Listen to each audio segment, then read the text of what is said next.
And the winner of the 2011 South Australian Yellow Pages Social Responsibility Award is Health and Life. Well, thanks again, and I got a bit of customer feedback that my last 3 minutes was a long 3 minutes. But the good news is that this one's a lot shorter because I've covered off last time. Look, I'm a bit overwhelmed again. I can't believe we're back up here again. What can I say? Distinguished guests, gentlemen, ladies, this is fantastic. Yellow Pages, thank you very much. This is actually probably the most important award to me personally.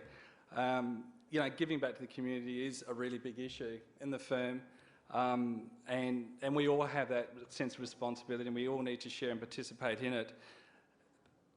The Yellow Pages Social Responsibility Award, it's about making a real difference and reminding us all that we are all interconnected and interdependent on each other. Most importantly, giving back is a self-fulfilling experience.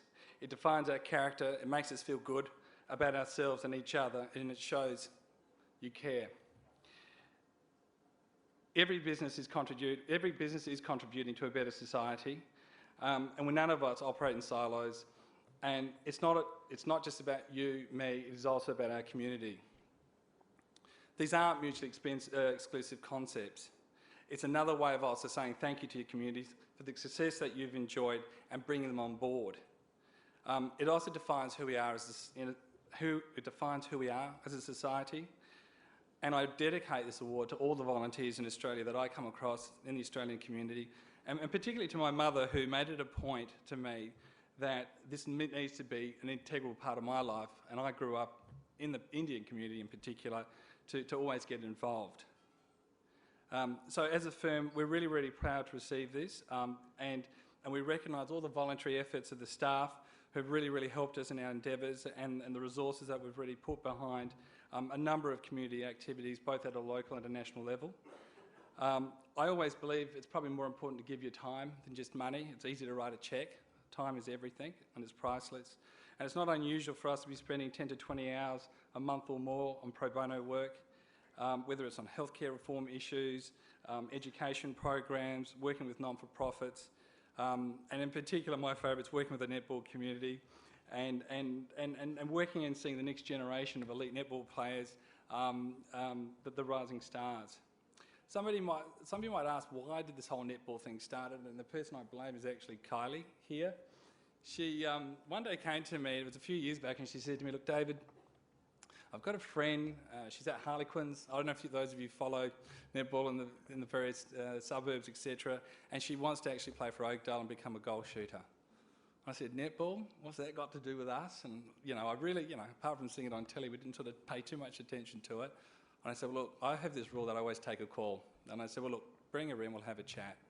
Her name was Lisa Wilson, and she was an amazing story. And she said to me, I said, so what's your story? And she said, well, basically I was a single mum at the age of 16, up in the northern suburbs.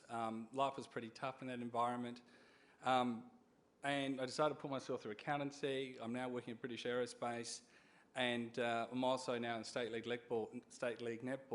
And I said, look, that is a huge story. I'm just going to bankroll that. That's fantastic.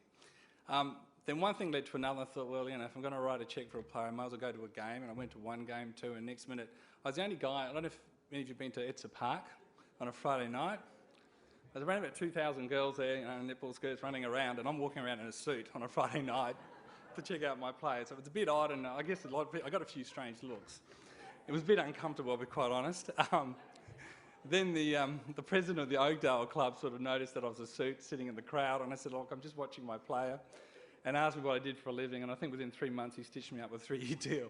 And next minute I'm sponsoring netball, and one thing led to another. I ended up on the board in that year. So look, and that's been a really fantastic experience, and we're really proud of being the naming rights sponsor for Oakdale and also for Phoenix. And there's another story there, those of you know about netball politics, and we've been heavily involved with them. But it's been terrific. And my work with netball yesterday and with my staff with it, I was the chair of audit risk, dealing with government and loans and stuff like that.